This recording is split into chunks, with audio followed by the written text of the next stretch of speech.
Chapter 2. How the burden can be light, though the suffering is heavy. My yoke is easy, and my burden is light. Matthew 11:30. Of the Pharisees it is said, They bind heavy burdens, grievous to be borne, and lay them on men's shoulders, but they themselves will not touch them with a finger. Matthew 23:4. And this mode of conduct is unfortunately repeated very frequently in the world. It is repeated in those relations where it might seem that such a difference was fundamental, that one party should bear the burden, the other be free, even if it in truth is not so, because the one must bear the burden of a sovereign, the other of a subject, the one the burden of a teacher, the other that of a disciple, and thus everyone still bears his own burden. No one is exempt, not even the independent man, who must bear the burden of responsibility, while the dependent one bears the burden of duty. The same Pharisaical conduct repeats itself even in those relationships where it is fitting that the two should pull in equal yoke with one another, in that the one is so inclined to wish to bind the burden and lay it on the other, so that the husband demands everything of his wife, and the wife everything of her husband. Those in a relation of friendship and harmony will not render like for like, but they demand everything of the friend, of the fellow laborer, and that they themselves be free. Aye, we not only see this, but we see the even more distressing thing, that a man through ingratitude, insensitivity, capriciousness, in addition to the difficulty, makes the burden hard to bear, in that he selfishly demands that the other shall bear the burden, and then even makes it hard for him to bear it. This is not a dissatisfied and ill-humoured description of the world as it is at the present moment. On the contrary, it is an ancient experience, verified at the most varied periods of the greatest diversity. Thus, the human race is indeed akin to the divine, but also more or less degenerate. This is best seen if one observes the pattern of the race. For if a man were not akin to God, such a pattern could not exist for him. But on the other hand, precisely when one looks at the pattern, the degeneracy shows itself in stronger colors. If one looks at the pattern in all its purity, then the shadow of degeneracy appears the darker. This pattern is our Lord Jesus Christ. He came not to be served, not to lay burdens upon others. He bore the burdens, the heavy burden, which everyone, each one in particular, preferred to shift from himself, the burden of sin, the heavy burden which not even the race was able to bear, the sin of the race. And it was made difficult for him to bear it. He was forsaken, despised, persecuted, insulted. Moreover, he was delivered over to death by sinners. He was and is regarded as an enemy by sinners, because he is the friend of sinners. Nevertheless, he bore the burden which the race had laid upon him, or he took it upon himself. Not only that, but his whole life and every moment of his life was spent in bearing the burdens of others. For these are his words, Come unto me, all ye who labor and are heavy laden. Matthew 11:28. But on the other hand, no one has ever heard that he said, No, today I have not time, today I am not disposed, since I am invited to a pleasure gathering. Today I am not in the mood, since I have myself been worried. Today I have lost patience with men, for I have so often been deceived. No, such words are not heard from his lips, for then there would also have been deceit in his mouth, which the Scriptures deny, and faith shudders at, for he had not thought it in his heart. No man's suffering was so horrible that he desired to remain unconscious of it, so that it might not disturb his joy or increase his sorrow. His only joy lay in securing rest for the suffering soul, and his greatest sorrow was when the sufferer refused to accept his help. Wherever you met him, whether in a place apart to seek solitude, or in the temple and in the market in order to teach, he was instantly willing. He did not make the excuse that he desired to be alone. He did not excuse himself because he was busy. When those who were his nearest kin wished to misuse this relationship, wished to make demands upon his time, then he knew them not. But if it was a sufferer, he recognized him immediately. When the ruler sent a messenger for him, he came, and when in passing a woman touched the hem of his garment, he did not say, "Do not stop me." No, he paused, and when the disciples wished to keep the crowd away, he forbade them to do so. Oh, if that were wisdom, which is only too easy to understand at once, that charity begins at home, then the life of Christ was folly. For his life was sacrifice in such a way that it was as if he was nearest to every other man, but farthest from himself. But if he unconditionally and eternally is the pattern, then let us learn from him who himself gave the invitation. Take my yoke and learn of me. Matthew 11:29. Let us learn from him to bear the burdens, our own and those of others. Verily, it is easy pharisaically to lay the burden upon others, but hard to carry it oneself. It is easy in a magnanimous moment to promise to bear the burden, but hard to bear it. Who understands this better than the sufferer, who is precisely a sufferer through bearing burdens?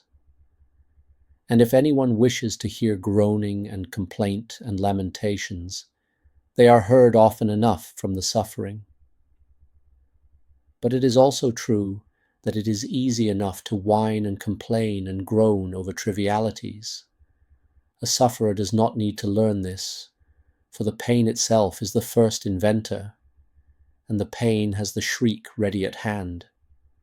But to keep silent and endure, or even to find joy in the bitterness of the suffering, to find it not only in the hope that the suffering will sometime cease, but to find it in the suffering which one usually talks about, that the sorrow is mingled with gladness. This is well worth learning. But this wisdom is contained precisely in the sacred words we read above. My yoke is easy and my burden is light. And as it is said, so is it true, even though it may seem difficult for the sufferer to understand it, as if this mild speech were a hard speech. Hard, that is, to apprehend, so the sufferer breaks forth with the wondering question: how can the burden be light when the suffering is heavy? Let us then, not with the superstitious wonder which conceals the denial in the outcry, but with the believing wonder which contains the corroboration, and only in praising God makes it doubtful in order again to have the blessing of wonder. Let us with this wonder of faith consider this question. For it was certainly not Christ's intention to take men out of the world and into paradise, where there is neither any need nor any wretchedness, or to transform as if by magic the earthly life into worldly peace and gladness. This would be only a Jewish misunderstanding, and it is a light-minded and sensual one. No, he would teach what he knew through his own example, that the burden is easy even when the suffering is hard. Hence the burden remains in a certain sense the same, for the burden is precisely the suffering, the heavy suffering, and yet the burden is light. Because Christianity has come into the world, a man's lot here on earth does not therefore become different from what it was earlier. A Christian may suffer in absolutely the same way as before, which previously was little, yet the heavy burden becomes light for a Christian. We shall first consider this thought, and then especially reflect on how light a burden the Christian in particular has to bear.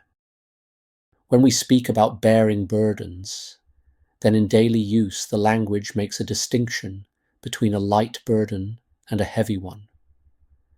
We say that it is easy to carry a light burden, hard to carry the heavy one. But here this is not the question. It is much more ceremonious to say concerning this that the one and same burden is heavy and yet light. The discourse concerns this miracle, for it is certainly a greater miracle than to turn water into wine, that the heavy burden continues to be heavy and yet is light.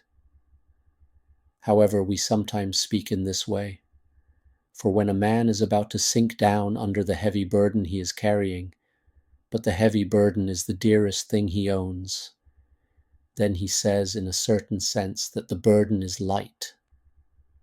We see this in the world. We see it with loathing when the miser almost kills himself for the treasure he carries, while he nevertheless regards this heavy burden as light, because the treasure means everything to him. We see it with a quiet elevation when a man bears what in a noble sense is the dearest thing on earth to him. And the burden is indeed heavy, but nevertheless light. When the lover in distress is almost sinking under the weight of the beloved whom he wishes to save, then the burden is certainly heavy, and yet, if you ask him about it, it is so indescribably light. Although the two are in peril of life, and the other is the one who is weighing him down, he wishes only one thing. He wishes to save her life. Hence he speaks as if there were no burden at all. He calls her his life, and he wishes to save his life. How has this change come about? I wonder if it is not because a thought enters, an idea in between. The burden is heavy, he says, and he pauses, but now reflection follows on the thought, and he says, "No, oh no, it is nevertheless light." Is he then double-tongued because he speaks in this way? Oh no. If he speaks thus in truth, then he is truly in love. Therefore it is by the aid of the thought, of the reflection, and by the fact of being in love, that the transformation takes place. My yoke is easy. If a man is what they call fortunate, or more correctly, if he is also light-minded, then I suppose he may toss his head proudly and carry it high. But if a man walks bowed by the heavy yoke of suffering, since he would certainly be one who knew nothing else to do than merely to sink down under the weight, then he walks with drooping head, struck dumb in a speechless, thoughtless annihilation. Thoughtless. Aye, for the trouble is precisely that he does not have one single thought by whose aid he might at least be able to lift his burden. One thought there must be. If ever it is needed, then certainly here in particular, in order to rank a human being above a beast. It is a beautiful and elevating expression of a noble man when he speaks of the earthly strife, and then asks only one thing: grant me a great thought. And thus there can be many glorious and precious thoughts, which, even if they cannot make the yoke light, can nevertheless help to lift the burden. There can be the thought of the better times one has had, or about the better times one hopes for. The thought about a man one loves, or a man one admires. The thought about what one owes to another man, or the thought about what one owes to oneself. But chiefly there will still be only one thought, one only, which can be decisive, one thought, which contains the secret of the transformation of faith, from the heavy burden into the light. This thought is that it is profitable, that the heavy suffering is profitable, easy. But that the heavy suffering is easy, that must be believed, it cannot be seen. Later perhaps it may be seen that it was easy, but in the time of suffering it can neither be seen nor heard, no matter how many affectionately repeat it to one. It must be believed. The thought of faith must be there, and the inward, confident, reiterated assertion of this thought to oneself, For if it is true that the word is the binding power, that by a word we bind ourselves for eternity, then it is also true that the word is the releasing power, which loosens the yoke of thraldom so the believer goes freely under the yoke, frees the bound tongue so the dumbness ceases, so speech returns in adoration. It must be believed. To see gladness when one sees perpetual joy around him is not difficult, as the language itself almost contemptuously shows how easy this triviality is. But when one sees perpetual wretchedness about him, then, believing, to see the joy, aye, that is fitting. It is fitting with respect to the use of that word faith, for faith always has to do with that which is not seen, be it the invisible or the improbable, and it is fitting that a man should be a believer. It is said of faith that it can remove mountains, but not even the heaviest suffering can be heavier than a mountain. The strongest expression the language knows is, on the contrary, suffering rests heavily upon a human being like a mountain. But if the sufferer nevertheless believes that the suffering is profitable to him, then he removes the mountain. And so it is indeed with one who with every step he takes removes a mountain, with every day he lives removes mountains. For to move a mountain one must get under it. Alas, thus the sufferer gets under the heavy burden. It is heavy. But the endurance of faith under the suffering, the belief that it is profitable to him, that lifts the mountain and removes it. A sufferer may perhaps be touched and moved on hearing the affectionate, sympathetic, encouraging words of another person. It is profitable to you. But he cannot on that account remove the mountain. A captive may hear with tears the voice of the beloved outside, but he does not therefore become free. Sometimes his captivity is merely harder. The sufferer may hear those voices, but if he does not hear the same voice inwardly, then he cannot remove the mountain. In his despair he may not even wish to hear those voices, but this helps him even less to remove the mountain. On the contrary, if he is able to believe that it is profitable to him, then he removes the mountain. For is it not true? The huge mountain stands in his way. He would so gladly go another way, or have the mountain removed, but if it is profitable to him, then it is indeed the beaten track, then it is indeed on his way. The advantage gives, if I dare to speak thus, the mountain a foot to stand on. The shrewd pagan has said, "Give me a point outside it, and I will move the world." The noble scholar has said, "Give me a great thought." Oh, the first cannot be done, and the latter does not wholly help. There is but one thing which can help, but it cannot be given by any other person. Believe, and you shall remove mountains. Believe that the yoke is profitable to you. This easy yoke is the yoke of Christ. But what then is the yoke?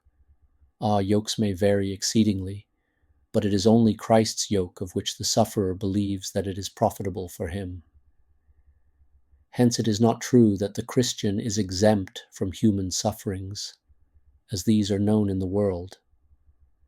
No, but he who bears his suffering in such a way that he believes that the yoke is profitable, he bears the yoke of Christ. Humanly speaking, no new suffering has been added, but neither has any old been taken away. So far everything remains unchanged. Nevertheless, it has now been granted, this great thought, and now the point has been found outside the earth. Faith. It is not an invention of shrewdness, with its petty and garrulous occupation, with the profitable and the easy. No, it is the reticent faith, which believes the good. By the aid of shrewdness, a man may creep through the world, sneak away from many adversities, talk himself out of some, hit upon a remedy for others. But all this resembles faith as little as it. removes mountains. If then faith holds fast to the good and removes the mountain, then is the joy of faith so great that the yoke actually is light. Precisely the idea of how heavy it is, if it is nevertheless understood by the aid of faith, makes the yoke light. If a man lifts a feather, he says, "That is light," but if he goes on to a great weight, and at sight of it despairs of his own strength, but nevertheless makes an attempt to lift it, and lo, he is successful, then he becomes so happy that in the wonder of joy over the change he bursts out, "It is light." Has he therefore become reckless? Has he therefore forgotten that he despaired over his own strength? Has he therefore taken the heaven-sent aid in vain? Oh no, it is precisely with the blessed wonder of faith that he speaks in this way. If a womanly maiden has but a single wish, alas, but concealed in hopelessness, then she may say, "It is impossible." This expression may mean that she has become apathetic, that she wishes to go to bed, wishes to sleep away from the wish, and to sleep herself into forgetfulness. It may mean that she will no longer treasure this wish in hopelessness, but wishes to forget it in her hopelessness. On the other hand, if, womanly, she stakes her whole soul on the hope of the wish, and it is then fulfilled, then indeed just on the day of joy she breaks forth, "It is just impossible." Then she indeed accepts the certainty with the most joyful greeting of the most blessed wonder, "It cannot be true." Then it is indeed a long time before she can persuade her heart to say, "It is true," because it is indescribably dearer to her every day to greet the certainty with these words, "It cannot be true." Is she therefore a thoughtless woman who jests with certainty? Is she therefore an ungrateful woman who does not know how to appreciate certainty? No, she is discerning, for it is indeed discernment to begin anew each day of certainty with wonder. She is humble and humbly believing. Her wonder is the wonder of faith, and the fact that she continues to wonder is her loyalty to that power who made the impossible possible. Behold, the foolish virgins are a picture of the foolish expectation. But let us change the parable a little. Hence we consider the 5 wise virgins who kept the lamps of expectation lighted and entered in with the bridegroom. If at once, as soon as the door was closed, they had said, "Now everything is certain and decided," I wonder if in another sense their lamps might not be said to be extinguished. But faith, it keeps the lamp lighted. If it is valid to be expectant, then faith keeps the lamp lighted until the last, and if fulfillment comes, then it keeps the lamp lighted and never forgets that it was impossible. On the other hand, he who impatiently merely found the yoke heavy while it was heavy, when the yoke is made light for him, then he becomes again like himself. He becomes a falsifier, a paltry falsifier, who can now easily understand what he could not possibly understand. For a man must wait for the fulfillment of an expectation, but he does not need to wait for the benefit of the suffering if he does not then demand to see it, which is the imperfect, but is willing to believe that this may take place at once. Therefore, the belief that the heavy suffering is profitable is also something far more perfect than the expectation of a happy outcome. For the fortunate outcome may disappoint, but the believer believes that the suffering is profitable to him. So then the benefit cannot fail to appear when it is. The believer apprehends humanly how heavy the suffering is, but with the wonder of faith over its being profitable to him, he says devoutly, "It is light." Humanly he says, "It is impossible," but he says it again with the wonder of faith over the fact that it is profitable to him, which humanly he cannot understand. That is, If his intelligence can perceive the benefit, his faith cannot see God. But when human wisdom cannot see a hand's breadth before it in the dark night of suffering, then faith can see God, for faith sees best in the dark. When worldly wisdom comforts a sufferer, it does it in this way. It says, "Sometime it will probably be good and profitable." However, worldly wisdom seizes on this moment to leave. It is as when a doctor visits the sick and says, "Presently," and then goes away, so the sick man can never get hold of the doctor and pin him down through his words as a deceiver, for the doctor has slipped away. But when faith consoles a sufferer, then it sits down by him and says, "The suffering is profitable to you, only believe that." This is something which is immediately understood of faith. I shall therefore willingly remain with you, so that you may vent your wrath on me if I speak falsely. For I need no time for running, as if I ran in the uncertain. I need no time for running away, as if I were a deceiver. No, it is profitable to you. Let but the suffering increase. It is profitable to you. The profitable is as I am, faith. Thus the advantage is for faith, and the advantage is even when the faith is tempted.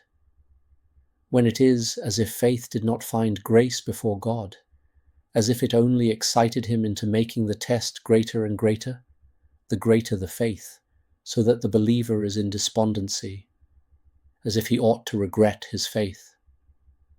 As if that one were fortunate who lives on in indifference and never really has anything to do with God, but walks comfortably on the broad way, or admired on the highly commended middle way, and never presses forward under the yoke on the narrow way of faith.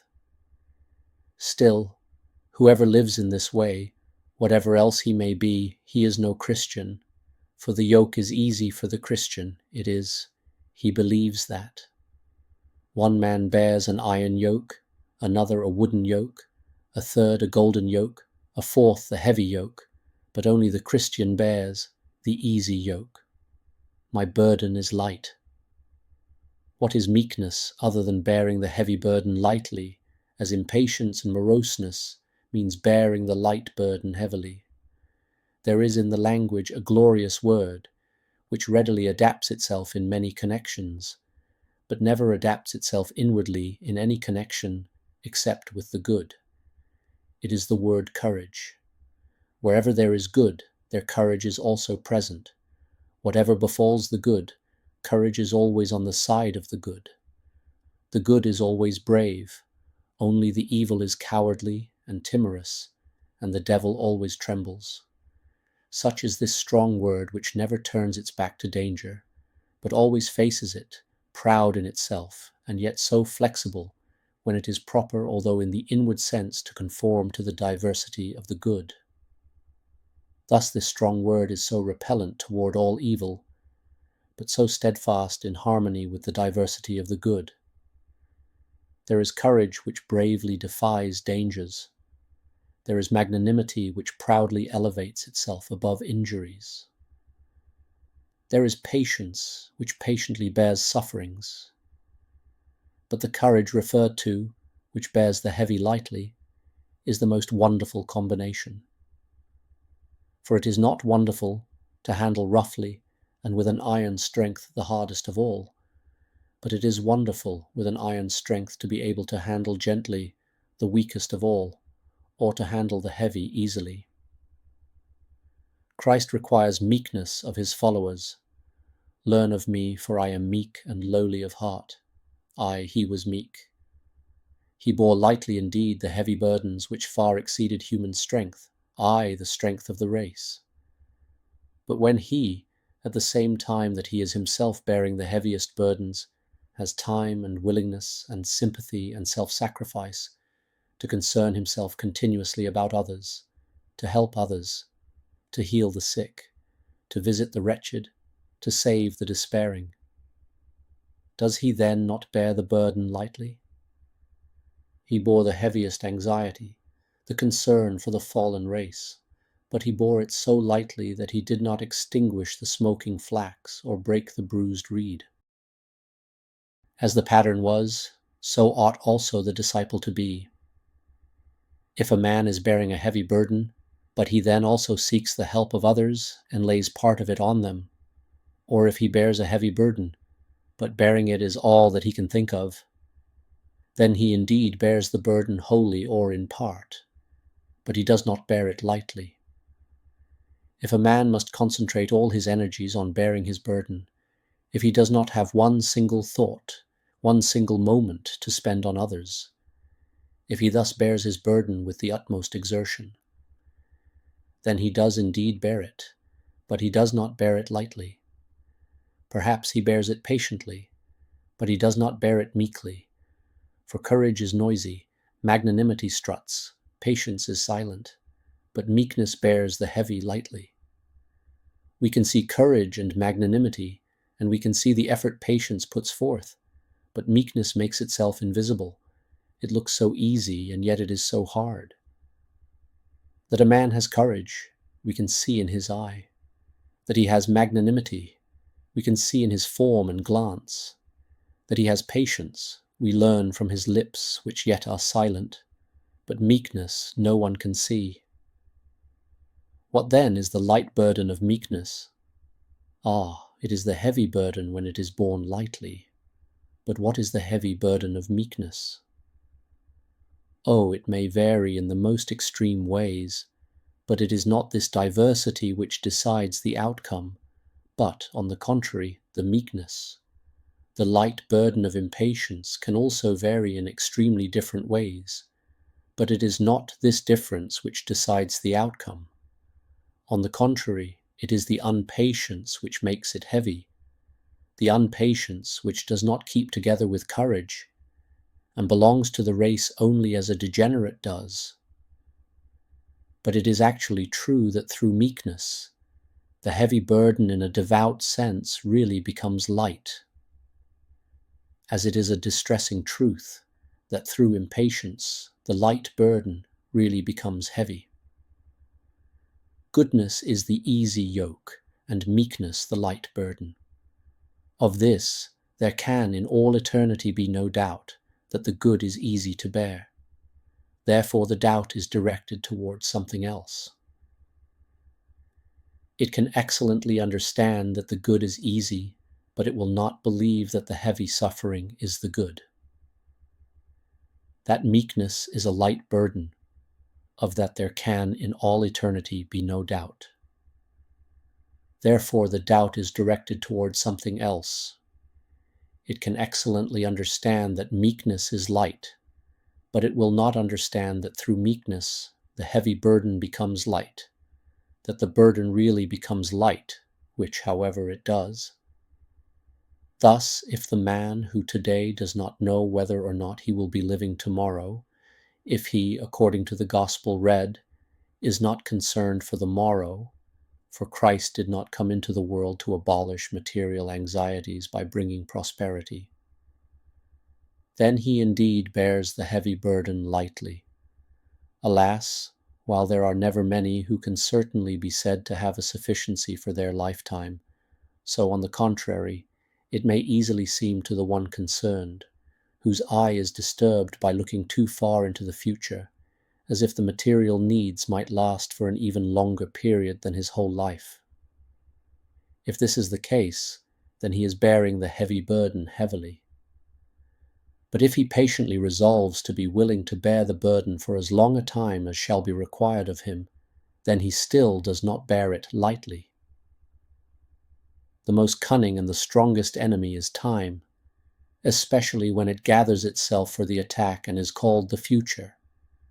For then it is like the mist which cannot be seen close at hand, but the farther away it is seen, the more terrible it seems. When patience weighs the future with the eye, then one sees how heavy it is. But meekness is not even concerned for the morrow. Meekness quickly withdraws its eyes, and therefore does not see the infinitude of the future. It calls the future tomorrow. The morrow is indeed also the future, but it is the future seen at as close a range as possible. So gently meekness goes forward, so unassumingly it undertakes the future. But at very close range one cannot see the mist, which, if one allows the eyes to interpret it, assumes a threatening form. So neither can one see the future at close range. Therefore, meekness succeeds in not even being concerned for the morrow. Is not this to bear the heavy burden of time and of the future lightly? Thus, if one who is born a slave, in compliance with the Apostle's heartfelt admonition, for Christ did not come in order to abolish slavery, although this will follow and will be a result of his coming. He is not concerned about it, and merely chooses freedom if it is offered. Then he bears the heavy burden lightly. How heavy this burden is, the unhappy slave knows best, and human sympathy understands it with him. If he groans under the burden, as humanity groans with him, then he bears the burden heavily. If he patiently submits to his fate, and patiently hopes for freedom, then he still does not bear the burden lightly. But the meek, who has had the courage really to believe in spiritual freedom, bears the heavy burden lightly. He neither relinquishes the hope of freedom, nor does he expect it. The question which is rightly called decisive, the question about freedom, the question which for a slave-born individual may indeed be called a vital question of being or not being.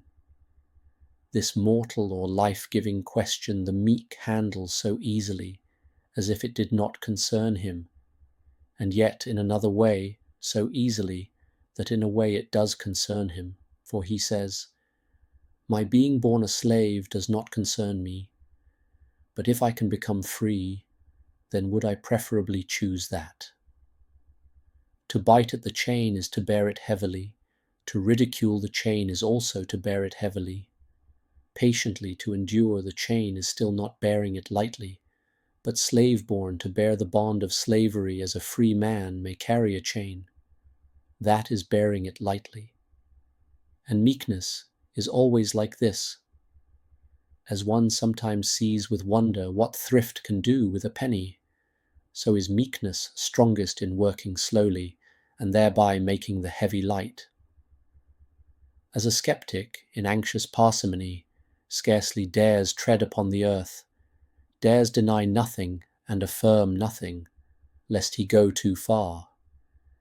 So the meek has also the parsimony of eternity, but he is not anxious, for on the contrary he is confident.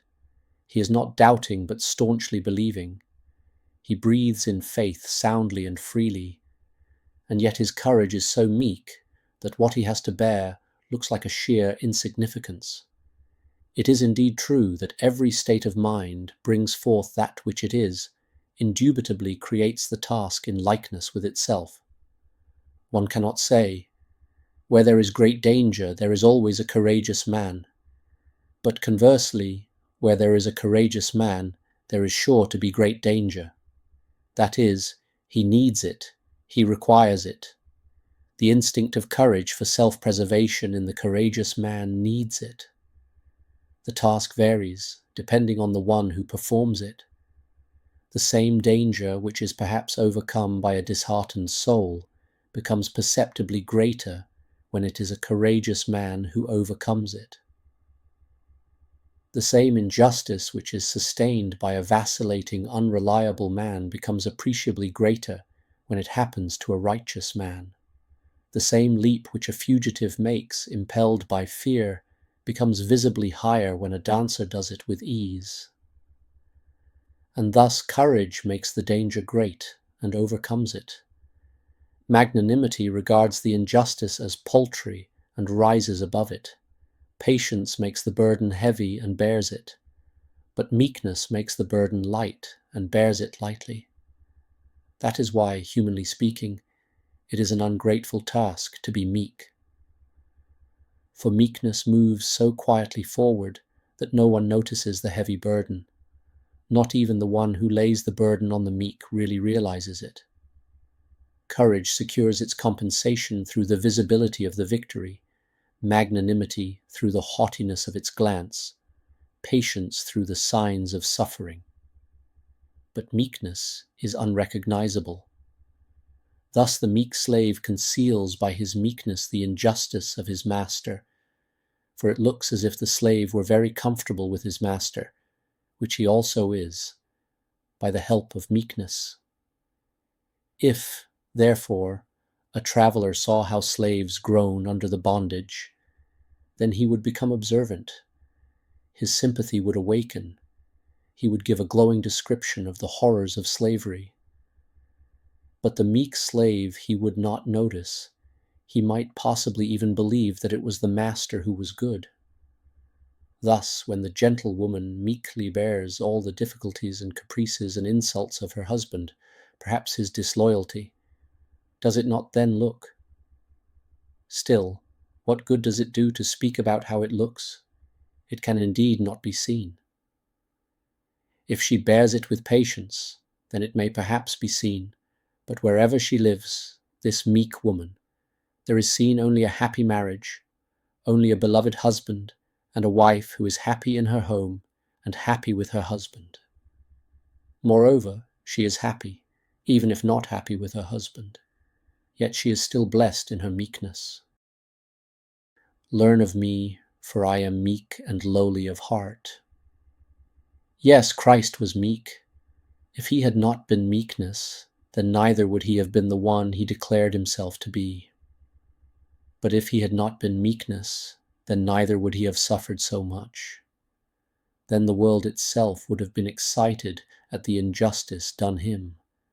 But his meekness concealed the world's guilt. He did not assert his rights. He did not appeal to his innocence. He did not talk about how they had sinned against him. Not with a single word did he call attention to the atrocious guilt. Even in his last moment he said, "Father, forgive them, for they know not what they do." Does not his meekness conceal their guilt, which becomes as if far, far less than it is through his speaking in this way about it, whereas in another sense it becomes even more terrible through sinning against meekness? When Peter had denied him 3 times, and Christ only meekly looked at him, does not this meekness over Peter's guilt hide it and make it something far less? Listen merely to the exclamations used, to deny his Lord 3 times at the very moment when he is betrayed into the power of his enemies, insulted and derided. You shudder when your attention is called to it, not at the description of it, but only at the assertion. Christ's meekness, however, prevents one from noticing how deep this fall is. This meekness we should learn of him, and this meekness is the definite sign of the Christian. If anyone smites thee on the right cheek, turn to him the other also. Matthew 5:39. It is not meekness to strike back.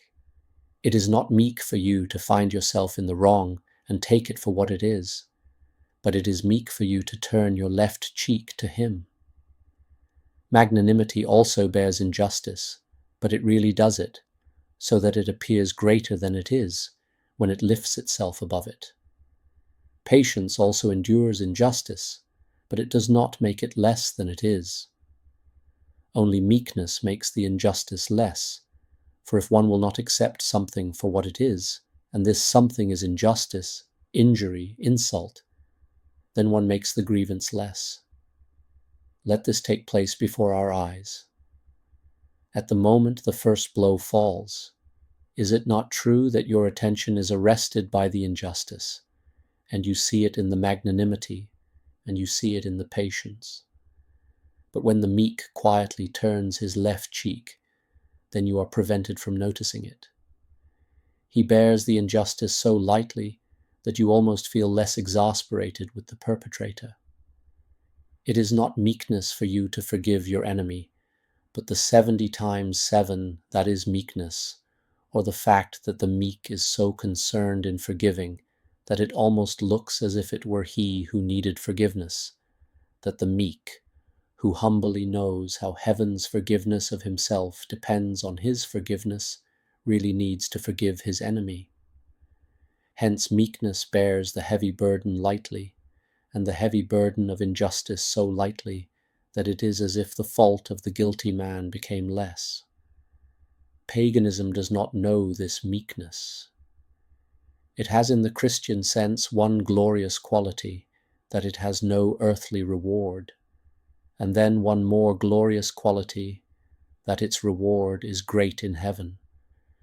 We have spoken about how the Christian bears the heavy burden lightly, how he does not differ from other men in being exempt from the burden, but that he is a Christian through bearing it lightly. He who bears the easy yoke, and he who, heavy laden, bears the light burden, he is a Christian. But when Christ speaks of the light burden, when he says, "My burden," then by that there must be some quite particular thought of the burden which he has laid upon his disciples. He has indeed impressed upon them that they are to bear human burdens lightly, but then also a light burden which is peculiar to the Christian. What is this? Let us first ask the question in this way. What is the heaviest of all burdens? It is indeed the consciousness of sin. Of that there can be no doubt. But the one who takes away the consciousness of sin and gives the consciousness of forgiveness in its place, he indeed takes the heavy burden away and gives the light one in its stead. But why a burden, even if it is called light? Moreover, if anyone refuses to understand that forgiveness is nevertheless also a burden which is to be borne, even if an easy burden, then he takes the forgiveness in vain. The forgiveness is not deserved, it is not so heavy, but neither is it to be taken in vain, for neither is it so light. Forgiveness is not to be repaid, it is not so costly, it cannot be repaid, but neither is it to be regarded as nothing, it is too dearly bought for that. Lo, here it is again true of meekness in order to believe, in order to bear the light burden of forgiveness, in order to bear the joy of forgiveness. It may be difficult for flesh and blood to bear the light burden, but if this light burden becomes heavy to bear, then there is a rebellious mind which refuses to believe. On the other hand, if this light burden becomes so light that it cannot be called a burden at all, then has thoughtlessness taken it in vain. Forgiveness, reconciliation with God, is a light burden to bear, and yet it is precisely like the light burden of meekness, for it is for flesh and blood the heaviest, even heavier than the consciousness of sin, for it is offense.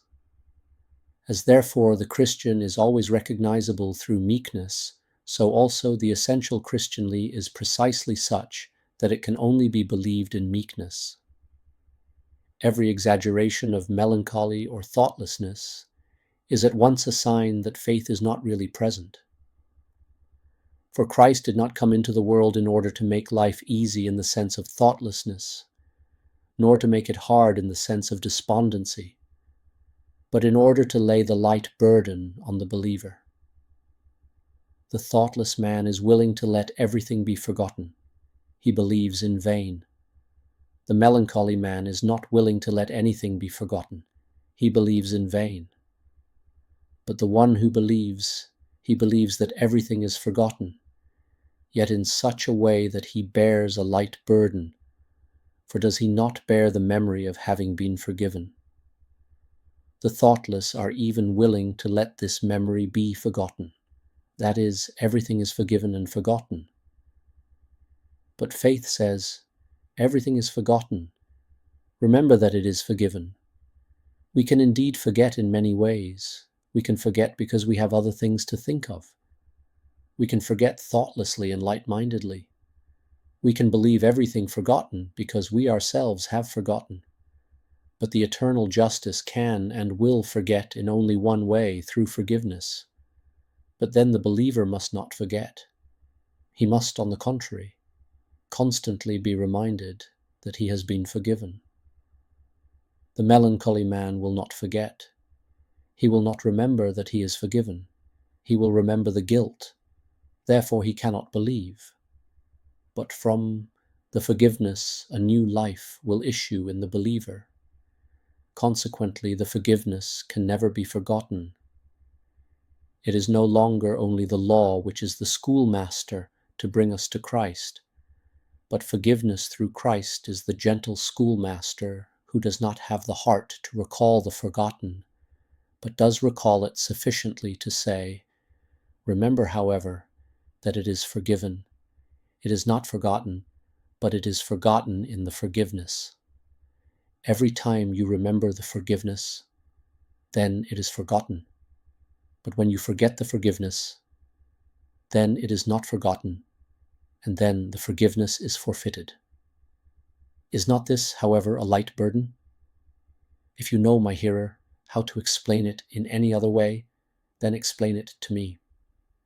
I do not know anything else than this simplicity of faith, which still relates itself to a difficult saying, for it is indeed always a difficult saying which puts together such different words as light and burden. It is a difficult saying, oh, but a human life indeed also has difficulties. But the difficult saying is for the Christian to understand, and the difficulty of life is for the Christian to bear, moreover to bear it lightly. For to him the yoke is easy and the burden is light.